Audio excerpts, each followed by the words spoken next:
السلام علیکم ناظرین۔ پیارے ناظرین، آج کی رات میں ہم سب لوگ خوب عبادت کریں کیونکہ آج کی رات ہم سب کے لیے بہت ہی خاص ہے۔ بہتر تو یہ ہے کہ آپ پوری رات عبادت کریں کیونکہ یہ رات ایسی ہے کہ مرنے کے بعد ہم افسوس کریں گے کہ ہم نے وہ وقت سونے میں کیوں گزار دیے تھے۔ یہ اتنا بڑا انعام ہے اللہ کا اور یہ اتنی قیمتی رات ہے، اس کا بھی ہمیں اندازہ نہیں ہے۔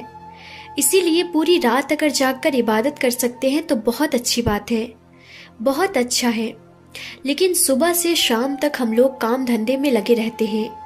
رمضان کا آخری عشرہ ہمارا بہت بیزی ہوتا ہے، اس لیے رات میں پوری رات جاگ کر عبادت کرنا بہت مشکل ہوتا ہے۔ تو کچھ ایسی چیزیں جن پر عمل تو ضرور ہم کریں۔ اگر ان چیزوں پر ہم عمل کر لیں گے تو انشاءاللہ لیلۃ القدر کو ہم ضرور پالیں گے۔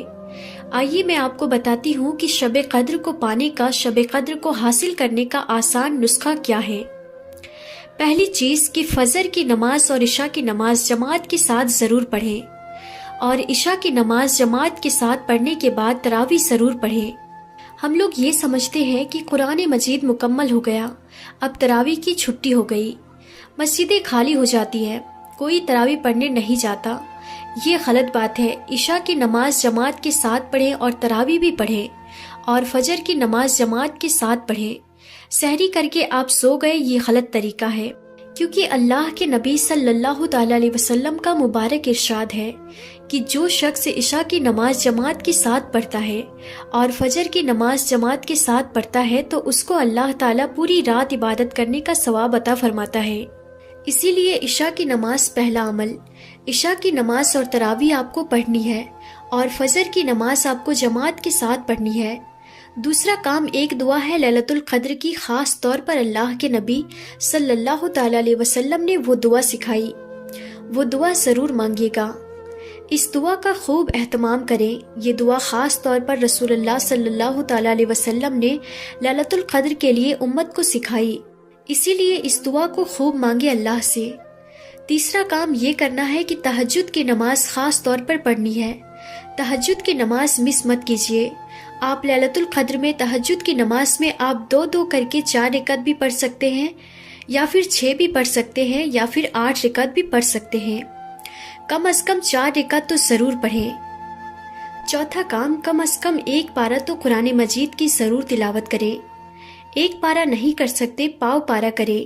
پاؤ پارہ بھی نہیں کر سکتے تو 1 پیج پڑھ لیں، لیکن قرآن مجید کو کچھ نہ کچھ پڑھیں، کیونکہ قرآن مجید کا لیلۃ القدر کی رات کے ساتھ ایک بہت گہرا تعلق ہے۔ تو چوتھا کام، کچھ نہ کچھ قرآن مجید کی تلاوت کیجیے۔ اور پانچواں کام کہ اللہ تعالیٰ سے خوب رو رو کر دعا کرنا۔ دعا کے لیے ضرور وقت نکالیے۔ اس رات میں جتنا ہو سکے رو کر اللہ کے سامنے گڑ گڑا کر عاجزی کو ظاہر کر کے، جیسے ایک فقیر جس طرح سے بھیک مانگتا ہے، اسی طرح سے اللہ کے سامنے اپنے دامن کو پھیلا کر اللہ سے خوب دعا کیجیے۔ پوری امت کے لیے دعا کیجیے، تمام مسلمانوں کے لیے دعا کیجیے۔ تو یہ 5 کام ہیں۔ اگر آپ شب قدر میں ان 5 کاموں کو کر لینا، چاہے تھوڑا کر لیں، بہت نیند آ رہی ہے، سستی آ رہی ہے، تھکان ہو رہی ہے، لیکن پھر بھی ہمت کر کے یہ 5 کام بھی اگر کوئی مسلمان، کوئی خاتون، کوئی مرد لیلۃ القدر کی رات میں کر لے تو انشاءاللہ اسے لیلۃ القدر ضرور حاصل ہو جائے گی۔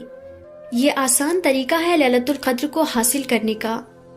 تو اس ویڈیو کو زیادہ سے زیادہ شیئر کریں اور اسے دوسروں تک ضرور پہنچائیں۔ تو ہم پھر ملتے ہیں اگلی نئی ویڈیو میں، تب تک کے لیے خدا حافظ۔